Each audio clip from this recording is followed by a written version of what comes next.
क्या होलिका दहन वाले दिन घर से बाहर निकलना चाहिए? या ऐसी कोई नेगेटिव एनर्जी तो नहीं आई हमारे साथ में? नहीं, ये ना बहुत सारे लोगों ने, और बोलना नहीं चाहिए लेकिन मैं आपके पॉडकास्ट पे क्लियर बोल रही हूँ, बहुत सारे कुछ तांत्रिक लोगों ने और कुछ वहमी लोगों ने ये बातें बना दी हैं कि होलिका दहन वाले दिन बाहर नहीं निकलना चाहिए। होली की जो होलिका दहन जल जाती है उसके बाद में उसकी राख होती है, उसकी कितनी शक्ति कितनी पावरफुल शक्ति होती है वो? ये इतनी शक्तिशाली होती है कि भगवान शंकर अपने पूरे शरीर पर भस्म को रमाते हैं। प्रेम करना है इस शरीर में रहने वाले सोल से, जीव से, उसको समझना है। शरीर तो आएगा और जाएगा, और ये तो गीता में कहा भी गया है कि जो शरीर है ये तो खत्म होने के लिए ही बना है। होली पर हम क्या करें जिससे घर में शांति आए? पहली चीज तो मैं कहूंगी, शांति ना सदैव अपने हृदय में ढूंढने वाली चीज है। बाहर तो अशांति ही है, और हम बाहर शांति स्थापित करने की कोशिश में खुद को अशांत कर लेते हैं। अपनी बॉडी की जो नेगेटिव एनर्जी है उसको कैसे दूर करें? उसके लिए कोई रेमेडी? बिल्कुल, होली आ रही है ना, तो आप सोच लो कि आपके जीवन की जितनी समस्याएं हैं इन्हें दूर करने का दिन आ गया है। होली वाले दिन देखते हैं कि हमारे फेस खराब हो जाते हैं, तो उस समय हमें क्या सेफ्टी रखनी चाहिए अपने फेस को अच्छा रखने के लिए? लोग ब्रज में होली में तो दूध दही मक्खन से होली खेली जाती थी, तो लेकिन अब जैसे जैसे हमारे ऊपर पाश्चात्य प्रभाव पड़ रहा है, फिर केमिकल्स का प्रयोग लोग बहुत करने लग गए हैं, तो क्या हो रहा है, रंगों में भी बहुत केमिकल्स हैं। आपकी बॉडी के जितने हिस्से खुले हैं जिन पर रंग लग रहा है, उन सब के ऊपर आप एक बार दोबारा सरसों का तेल अप्लाई करेंगे, खेलने जाइए होली। लेडीज के लिए कहूंगी, वो नाखून के लिए बहुत परेशान होती हैं क्योंकि उसमें रंग लग जाता है और फिर नेल्स खराब हो जाते हैं, तो एक दिन पहले नेल पेंट लगा लो, आपके नेल्स बचे रहेंगे।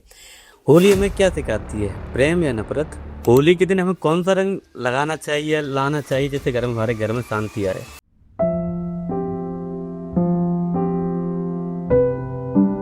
Hello everyone, welcome to Vivek Sharma talk show. आपका बहुत तहे दिल से हम धन्यवाद करते हैं, हमारी वीडियो का आपने इतना प्यार दिया, सहयोग दिया, और आप सभी से विवेक शर्मा टॉक शो आज मिलियंस में पहुंच पाया है।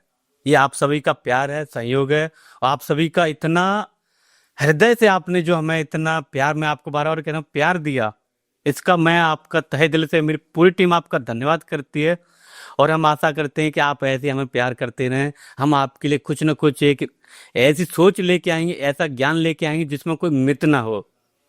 तो आज का जो स्पेशल हमारा जो पॉडकास्ट है वो है होली पर होली पर बहुत सारी चीज़ें होती हैं, तांत्रिक चीज़ें होती हैं, जो होली पर बाहर क्यों नहीं निकलना चाहिए, रंग का क्या महत्व होता है हमारे जीवन, रंग हमारे जीवन में कैसे फिल हों, इन सभी सवालों के जवाब देने के लिए हमारे साथ हैं डॉक्टर मंजू गुप्ता जी, जो कि पर डे लाखों लोगों का जीवन बदलती हैं। ऐसे लोगों का उन्होंने प्रिडिक्शन करती हैं जिससे लोगों का भविष्य एकदम चेंज हो जाता है। वो चेंज इसलिए होता है कि उन्होंने कोई प्रेडिक्शन की और उसने, उस व्यक्ति ने मान लिया उस चीज़ को। क्योंकि जब तक मैं चेंज नहीं हूँगा, अगर मेरे को कोई कहते रहे कि आप ये ऐसे काम कर लीजिए, जब तक उस चीज़ को मैं अप्लाई नहीं करूँगा अपने ऊपर, तब तक मैं चेंज नहीं कर सकता। तो चलते इस पॉडकास्ट को आप सभी देखिए, और उन लोगों को जरूर भेजिए जो होली का त्योहार पे बहुत रुचि रखते हैं, कलरों से खेलते हैं। बहुत बहुत धन्यवाद आपका। हरे कृष्णा मैम। हरे कृष्णा। कैसे हैं आप? मैं बहुत अच्छी हूँ, और काफी समय के बाद मुलाकात हो रही है हमारी। जी। अब हम बात करते हैं कि जो होली का बहुत बड़ा पर्व होता है, बहुत बड़ा त्योहार होता है। बिल्कुल। तो जो होली की जो होलिका दहन जल जाती है उसके बाद में उसकी राख होती है, उसकी कितनी शक्ति, कितनी पावरफुल शक्ति होती है वो? बहुत ही सुंदर प्रश्न किया है आपने। होलिका दहन की जो राख है वो कितनी पावरफुल है। आप ये समझिए कि राख अर्थात भस्म, अर्थात विभूति, आप कुछ भी कह सकते हैं इसको, ये इतनी शक्तिशाली होती है कि भगवान शंकर अपने पूरे शरीर पर भस्म को रमाते हैं। तो यानी भस्म का बहुत महत्व है, लेकिन हम लोगों को ना पता नहीं है। भस्म पावरफुल क्यों है?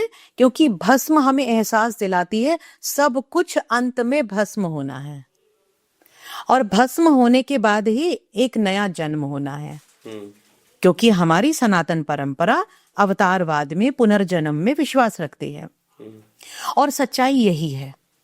तो भस्म की जो ताकत है उसको आप विभिन्न प्रकार के उपायों में, टोटकों में इस्तेमाल कर सकते हैं। भस्म इतनी पावरफुल होती है। विभिन्न प्रकार के तांत्रिक अनुष्ठान भस्म के बिना पूरे ही नहीं होते। तो भस्म रमाने का अर्थ सबसे पहला है कि आपने अपने शरीर पर भस्म रमाई तो आप वैराग्य को आमंत्रित कर रहे हैं। आपको विरक्ति का एहसास होने लगेगा अगर आप भस्म को अपने शरीर पर लगातार रमाते हैं तो। और दूसरी चीज, भस्म आपको ये एहसास दिलाती रहती है कि ये शरीर नश्वर है, तो इस शरीर से प्रेम नहीं करना है। प्रेम करना है इस शरीर में रहने वाले सोल से, जीव से। उसको समझना है। शरीर तो आएगा और जाएगा, और ये तो गीता में कहा भी गया है कि जो शरीर है ये तो खत्म होने के लिए ही बना है। जिस तरह से हम कपड़े पुराने हो जाने पर बदलते हैं, उसी तरह से ये शरीर बदल लेते हैं। तो भस्म रियली में बहुत पावरफुल है। और होलिका की भस्म या फिर किसी चिता की भस्म, ये बहुत पावरफुल होती है। विभिन्न प्रकार के तांत्रिक अनुष्ठानों में हम इसे इस्तेमाल करते हैं। ओके, होली पर हम क्या करें जिससे घर में शांति आए? देखो, शांति, पहली चीज तो मैं कहूंगी, शांति ना सदैव अपने हृदय में ढूंढने वाली चीज है। हम क्या करते हैं, हम बाहर शांति स्थापित करने की कोशिश करते हैं। बाहर तो अशांति ही है, और हम बाहर शांति स्थापित करने की कोशिश में खुद को अशांत कर लेते हैं। तो पहली, अगर मैं आध्यात्मिक बात करूं, तो शांति व्यक्ति को अपने अंदर चाहिए और अपने अंदर ही ढूंढनी है। लेकिन अगर घर के अंदर कलह कलेश बना हुआ है और किसी भी माध्यम से, मतलब आपने पूरे प्रयास कर लिए हैं और आपके घर में शांति नहीं होती है, कलेश खत्म नहीं होता है, तो उस स्थिति में मैं आपको होली की भस्म का एक बहुत ही अच्छा उपाय देने वाली हूँ। होलिका दहन की जो भस्म है उसको आप अगले दिन सुबह सूर्योदय से पूर्व अपने घर ले आइए और एक लाल कपड़े में बांध लीजिए। इस भस्म को आपने अपने घर के ब्रह्म स्थान पर टांगना है। Okay, centre of your house. साथ ही साथ इस भस्म को एवरी ट्यूसडे सुबह 5:30 से 6:30 बजे के बीच में आप इस भस्म के अंदर थोड़ा गंगा जल मिलाकर अपने घर के खिड़की दरवाजों पर तिलक करें। ये इंटेंशन सेट करते हुए उस राख से उसके अंदर गंगा जल मिला लेंगे और फिर अपने घर के खिड़की दरवाजों पर उसका तिलक कीजिए। ये इंटेंशन सेट करते हुए कि मेरे घर में सब सुकून से रह रहे हैं, शांति से रह रहे हैं और कोई कलह कलेश नहीं होता। और ये आप रेगुलर कीजिए। आप देखेंगे 15 से 20 दिन के अंदर आपके घर का जो माहौल है वो बदलना शुरू हो जाएगा, नकारात्मकता बाहर चली जाएगी और पॉजिटिविटी आने लगेगी। जी, अपनी बॉडी की जो नेगेटिव एनर्जी है उसको कैसे दूर करें, उसके लिए कोई रेमेडी? बिल्कुल, होली आ रही है ना, तो आप सोच लो कि आपके जीवन की जितनी समस्याएं हैं इन्हें दूर करने का दिन आ गया है।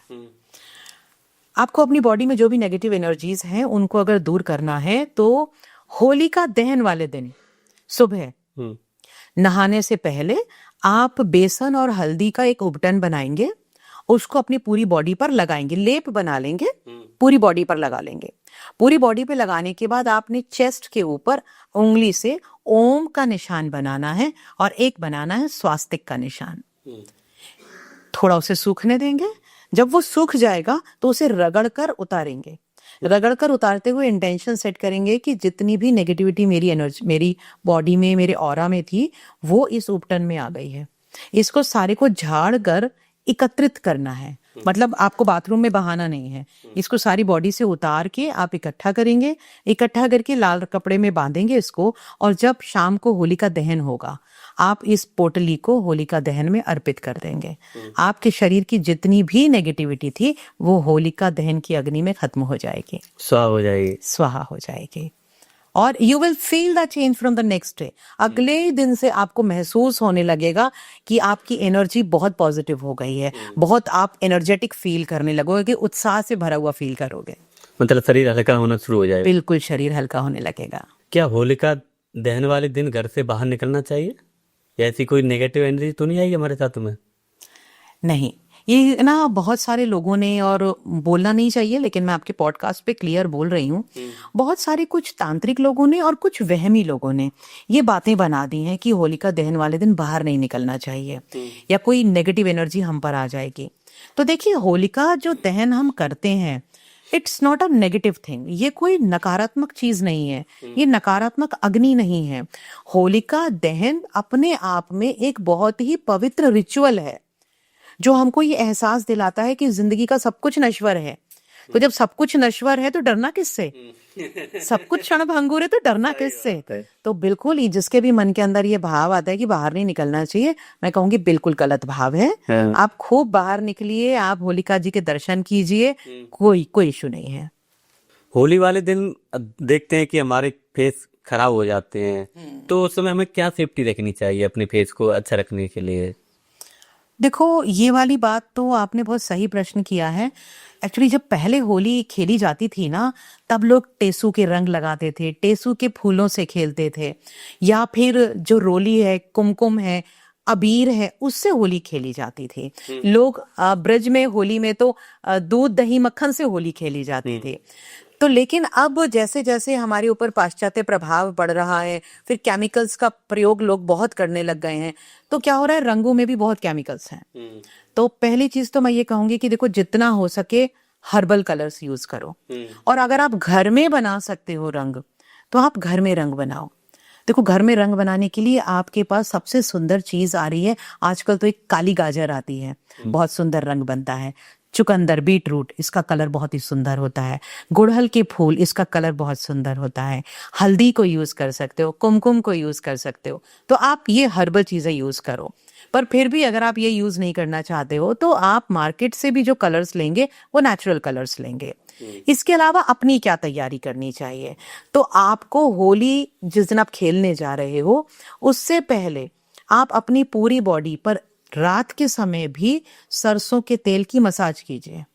इससे दो फायदे होंगे आपको। जब आपकी पूरी बॉडी पे सरसों का तेल आप मसाज कर लोगे ना, तो आपकी बॉडी में जो नेगेटिव एनर्जीज थी वो भी बाहर निकलेंगी। दूसरी चीज, आपने रात को मसाज किया, आप सो गए, अब जिस दिन आपने होली खेलना है, उस दिन आपकी बॉडी के जितने हिस्से खुले हैं, जिन पे रंग लग रहा है, उन सब के ऊपर आप एक बार दोबारा सरसों का तेल अप्लाई करेंगे, खेलने जाइए होली। लेडीज के लिए कहूंगी, वो नाखूनों के लिए बहुत परेशान होती हैं क्योंकि उसमें रंग लग जाता है और फिर नेल्स खराब हो जाते हैं, तो एक दिन पहले नेल पेंट लगा लो, आपके नेल्स बचे रहेंगे। होली खेलते समय जो हम लोग बहुत ज्यादा खींचातानी करते हैं ना, उसके कारण सामने वाला जो है वो आपके ऊपर बड़ी ब्रूटली कलर लगाता है। तो आप एक तो खींचतान मत करो, क्योंकि होली का जो त्योहार है ये प्रेम का त्योहार है। आप खुशी से उन रंगों को अपने जीवन में आमंत्रित करो, सामने वाला जो आपको रंग लगा रहा है उसे आमंत्रित करो। दूसरी, जब आप खेल चुके हैं होली और अब आप नहाने जा रहे हैं अपने घर में, तो आपने क्या करना है, पहले आपने पानी से नहाना है 2-3 बार, क्लियर वाटर से। अब आप बेसन का, हल्दी का और दूध का उपटन बना के रखेंगे। आप उस उपटन से अपने पूरी शरीर को साफ कीजिए, जहां जहां रंग लगा है वो उपटन लगाइए। वो उपटन लगाने से आपकी स्किन में ईचिंग नहीं होगी, तो आपका स्किन जो है इजीली क्लियर हो जाएगा। तीसरी चीज, अगर कोई कलर ऐसा है जो छूट ही नहीं रहा है और आपको लग रहा है कि अब मैं क्या करूं, कैसे छूटेगा, अगर स्किन सेंसिटिव नहीं है तो रिन साबुन को यूज कीजिए या लाइफ बॉय साबुन को यूज कीजिए। ये ट्राइड एंड टेस्टेड है, मैंने टेस्ट किए हैं इसलिए बता रही हूँ। बहुत अच्छे सोप हैं, किसी भी तरह का रंग निकाल देते हैं। ओके। इन साबुनों को यूज कीजिए, आपका जैसा भी रंग है निकल जाएगा। और उसके बाद आपने फेस के ऊपर कच्चा दूध, उसमें थोड़ा सा गंगा जल, थोड़ी सी मलाई और चाहे तो गुलाब की पत्तियां, ये पीस कर मिक्स करके उसका फेस पैक बना के लगाइए। आप बिल्कुल, आपका चेहरे का ग्लो वैसे का वैसा रहेगा जैसा होली से पहले था, कोई परेशानी नहीं होगी। जी। होली हमें क्या सिखाती है, प्रेम या नफरत? देखो, एक बात कहूंगी, नफरत के लिए तो इस संपूर्ण सृष्टि में जगह ही नहीं है। तो जब कोई इस संपूर्ण सृष्टि में नफरत की जगह ही नहीं है, तो हमारा कोई भी त्योहार जो है ना, वो नफरत तो सिखाता ही नहीं है। होली का त्योहार पूरी तरह से प्रेम ही सिखाता है, क्योंकि होली का त्योहार जुड़ा हुआ है राधा कृष्ण के साथ। और राधा कृष्ण का जो प्रेम का दिन है, यानी कि इस दिन वो अपने प्रेम भाव में डूबकर एक दूसरे के ऊपर रंग लगाते हैं। तो होली का दिन तो प्रेम से ही जुड़ा हुआ है, प्रेम भाव ही सिखाता है। और इसीलिए कहा भी जाता, कहते हैं ना, बुरा ना मानो होली है। तो होली में कोई भी किसी की बात का बुरा नहीं मानता, पहली चीज। और दूसरी चीज, होली हमें सिखाती है कि किसी के भी प्रति अगर आपके मन में कटुता है या आपको लगता है कि इस व्यक्ति से मुझे बात नहीं करनी है, इसकी एनर्जी मुझे पसंद नहीं है, लेकिन अगर वो होली के दिन आपके पास सिर झुका के आ रहा है ना, तो गले से लगा लो। जो कटुता है वो खत्म हो जाएगी, क्योंकि कटुता अंततोगत्वा आपको भी दुख देती है, सामने वाले को ही नहीं दे रही है, क्योंकि जलता हुआ कोयला हाथ में पकड़ा है, उसको तो बाद में कष्ट देगा, पहले आपको कष्ट दे रहा है। तो हृदय की कटुता को मिटाने का सबसे अच्छा जो दिन है ना, वो होली का त्योहार है।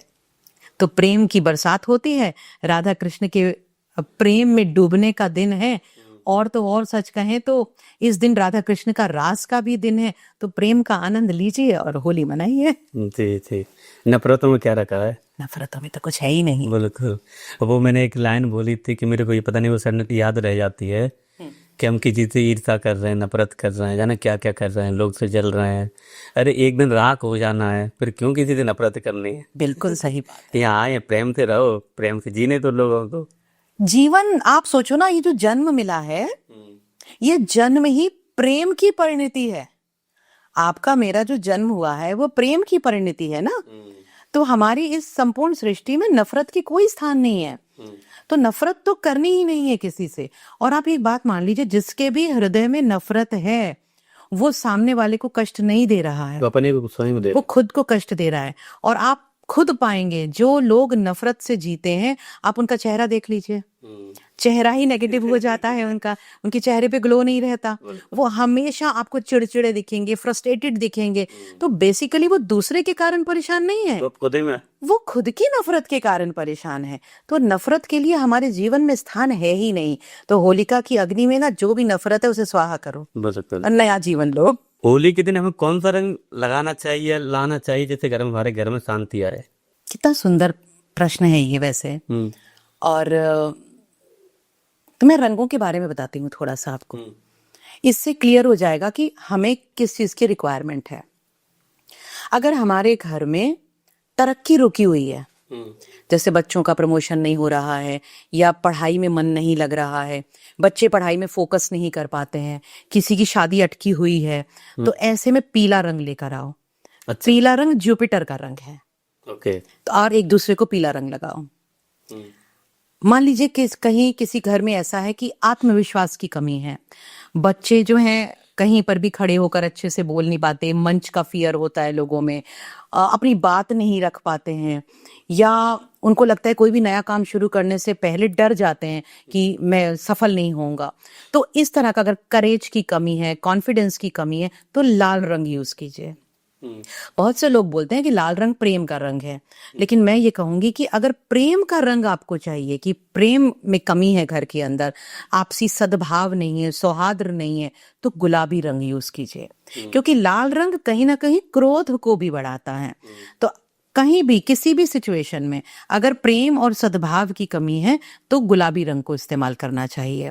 साथ ही साथ अगर आपको धन संपत्ति चाहिए, ग्रोथ चाहिए, समृद्धि चाहिए, तो हरा रंग समृद्धि का कलर है, आप हरे रंग को इस्तेमाल कीजिए। इसके अलावा ब्लू कलर, अगर आपका कम्युनिकेशन इशू है, यानी आप हकलाते हैं, आप अपनी बात प्रेजेंट नहीं कर पाते हैं, आपके वक्तव्य से कोई प्रभावित नहीं होता है, और आपको लगता है कि आपका मर्क्यूरी वीक हो गया है, तो आप ब्लू कलर को यूज कीजिए, नीला रंग इस्तेमाल कीजिए। काला रंग हमेशा अवॉइड कीजिए। मैं कभी नहीं कहूंगी कि होली में काला रंग खेलना चाहिए, क्योंकि एक्चुअली काला इज नॉट अ रंग। लोग इसे रंग में गिन लेते हैं, पर काला रंग नहीं है। काला एक सच्चाई है, जीवंत सच्चाई है। जब रात होती है इट इज ब्लैक, या यूं कहो जहां कलर्स नहीं है वहां ब्लैक है। ठीक है ना। तो हमें तो जीवन में रंग चाहिए, हमें तो जीवन में खुशियां चाहिए। तो जब हमें खुशियां चाहिए तो फिर हम नकारात्मकता का कलर क्यों लें? हमें कॉन्फिडेंस चाहिए तो हम रेड कलर यूज करेंगे, हम येलो कलर यूज करेंगे, हम ऑरेंज कलर यूज करेंगे। तो ब्लैक को पूरी तरह से अवॉइड करना चाहिए। ब्लैक कलर एक्चुअली नकारात्मकता को एब्जॉर्व कर लेता है। तो अगर आपने अपने चेहरे पर या आपने किसी जानने वाले के चेहरे पर काला रंग लगाया है, तो कहीं ना कहीं वो और आसपास की नकारात्मकता को एब्जॉर्व कर लेगा। तो काला रंग बिल्कुल नहीं इस्तेमाल करना चाहिए। नमक के पानी से नहाने से क्या होता है? देखो, जो नमक है ये अपने आप में नेगेटिविटी को एब्जॉर्व करता है। आप देखेंगे वास्तुशास्त्र में भी ये कहा जाता है, सपोज आपका जो टॉयलेट है वो गलत दिशा में बना हुआ है या आपके घर के अंदर बहुत नकारात्मकता है, तो कहा जाता है कांच के बाउल में नमक भर के रख दो, वो वहां की सारी नकारात्मकता को सोख लेता है। और ये वास्तव में ट्राइड एंड टेस्टेड है। लेकिन लोग क्या गलती करते हैं, लोगों ने एक ये सोचा कि अच्छा नमक रखना है, उन्होंने एक कांच के बाउल में नमक रख दिया, अब पता है वो महीनों रखा हुआ है। तो ऐसा नहीं करना होता। आपने नमक रखा है और जिस पल यू फील कि वो नमक जो है वो गीला सा हो गया है, यानी उसने सारी नकारात्मकता एब्जॉर्व कर ली है, आप वो नमक फेंक दीजिए। फिर आपको नया नमक रिप्लेस करना है। और अगर आपको खड़ा नमक मिलता है तो वो बेस्ट होता है नकारात्मकता को दूर करने के लिए। नमक मिले पानी से नहाइए। जिस दिन आप बहुत डल फील कर रहे हो, आपको लग रहा है कि एनर्जी ड्रेन हो गई है या भारी भारीपन शरीर में लग रहा है आपको, तो आप नमक मिले हुए पानी से नहाइए। और आप जैसे ही नहा के निकलेंगे और आपको लगेगा कि मेरा तो सारी नेगेटिविटी जो है वो सारी निकल गई नमक के साथ। तो नमक अपने आप में बहुत ही बड़ा नेगेटिविटी एब्जॉर्वर, नेगेटिविटी रिमूवर है। जैसे आपने कहा कि मेरे भी यहाँ थोड़ा सा वो फनी नजर आ रहा है कि जैसे हम बात करें तो आजकल तो हर नल घर में नमक का पानी, वैसे नमक क्यों पानी हो गया है। नहीं, बहुत अच्छी बात बोली है आपने। वो जो पानी है ना, उसमें वो नमक एक्चुअली नहीं है, वो उसके अंदर बहुत सारी अशुद्धियां मिली हुई हैं। वो हैवी वाटर हो गया, but that is not pure नमक। तो इसलिए मैंने कहा जैसे हमें खड़ा नमक चाहिए होता है, तो खड़े नमक को इस्तेमाल करिए या फिर हिमालयन पिंक सॉल्ट उसे इस्तेमाल करिए, वो आपके लिए ज्यादा बेटर है। और अगर आपने वो जो भारी पानी, नमक वाला पानी आ रहा है, उससे नहाना शुरू किया तो आप देखेंगे आपकी बॉडी चिपचिपी हो जाएगी और आपको एलर्जीज हो जाएंगी, तो उस पानी से नहीं नहाना है। आजकल हम देखते हैं कि हर घर में कोई ना कोई रिश्ते टूट रहे हैं, तो इस होली पर हम क्या उपाय करें जिससे हमारे रिश्ते बने रहें, जुड़े रहें एक दूसरे से। संबंधों में अगर हम बात करें कि पारिवारिक संबंध, कि हमारे पारिवारिक संबंध मजबूत हों और हम सब आपस में प्रेम और सौहार्द से रहें, तो हमें होली वाले दिन एक बहुत अच्छा उपाय करना है।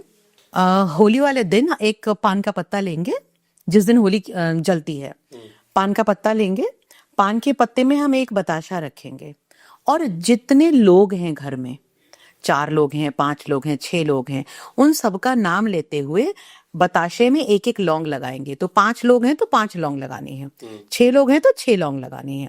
उनका नाम लेते हुए आप बताशे के अंदर उसे इंसर्ट कर देंगे। उसके बाद पान के पत्ते को फोल्ड कर दें, बताशा अंदर चला जाएगा। अब इसे शुद्ध देसी घी में डुबोएंगे और इंटेंशन सेट करते हुए कि मेरे परिवार के सभी लोगों का रिश्ता बहुत अच्छा है, जो भी कटुता थी वो खत्म हो गई है।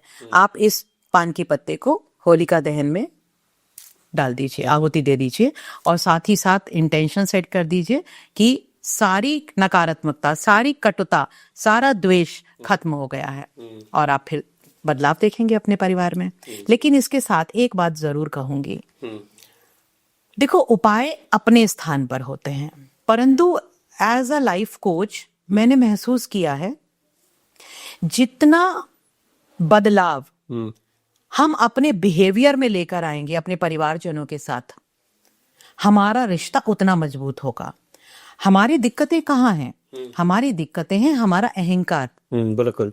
हम परिवार में भी कटुता रखते हैं अपने अहंकार के कारण। हम चाहते हैं कि मेरी बात को सर्वोपरि माना जाए और ये स्थिति कमोबेश हर परिवार में है। तो थोड़ा सा झुकना आना चाहिए। वो क्यों? ये एक सच्चाई है जो सबको समझनी चाहिए।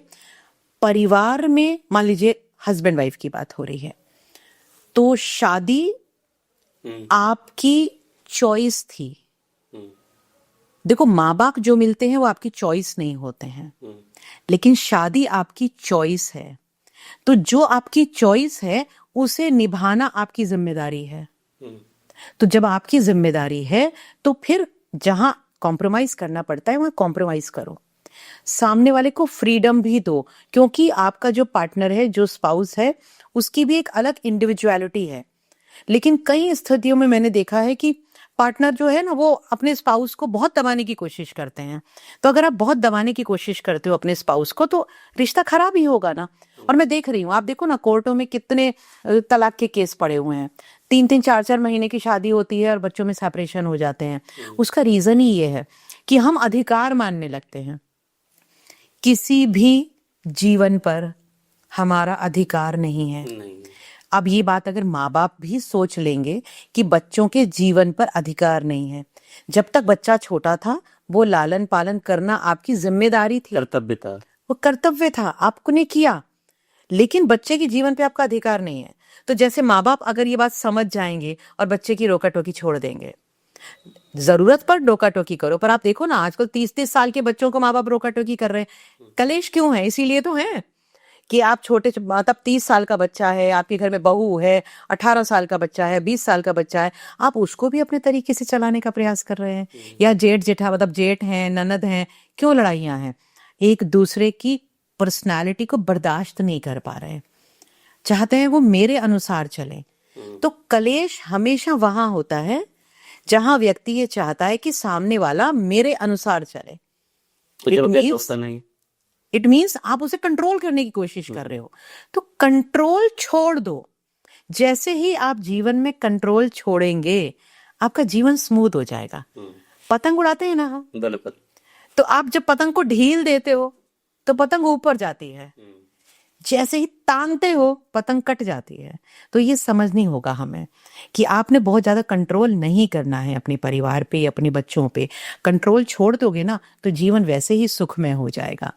तो बाकी उपाय तो हैं ही, काम करेंगे। बहुत बहुत धन्यवाद आपने इतनी चर्चा करने के लिए। आई थिंक ये पॉडकास्ट जो व्यूअर्स सुन रहे हैं, हमें देख रहे हैं, अब तक उन्होंने जो हमें प्यार दिया है, इस पॉडकास्ट को भी इतना प्यार देंगे और इस चैनल को सब्सक्राइब करें, लाइक करें, शेयर करें, जिससे लोगों को इस पॉडकास्ट हम आप सभी के लिए कुछ आध्यात्मिक, कुछ ऐसी चीज लेके आते हैं जिससे कुछ ना कुछ आपको हम सिखाने की कोशिश करते हैं। और इस पॉडकास्ट में जो विवेक शर्मा टॉक शो है, हम इसमें कोई मिथ नहीं फैलाना चाहते, ना मेरा कोई ऐसा मोटिव है कि इस पॉडकास्ट से कोई निकली आवाज किसी को आहत करे या हानि पहुंचाए।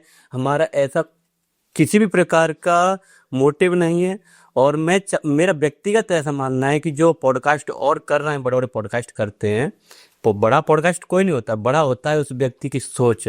उस व्यक्ति की सोच क्या है। तो आप सभी जितने भी पॉडकास्टर हैं, जितने भी इन्फ्लुएंसर हैं, जो भी आप एक वीडियो सोशल मीडिया पर डाल रहे हैं या कुछ भी आप कर रहे हैं, कुछ भी एक्टिविटी कर रहे हैं, तो कुछ ऐसा कंटेंट डालें जिससे समाज को कुछ न कुछ मिले। हमारा कर्तव्य क्या है इस धरा के लिए, हमारा जन्म किस लिए हुआ, ये हमें सोचना चाहिए और उसी के अनुसार हमें कार्य करने चाहिए, चाहे वो कार्य कुछ भी हो। तो आप सभी का बहुत बहुत धन्यवाद वीडियो देखने के लिए, और आपका भी बहुत बहुत धन्यवाद। हरे कृष्णा। धन्यवाद। हरे कृष्णा।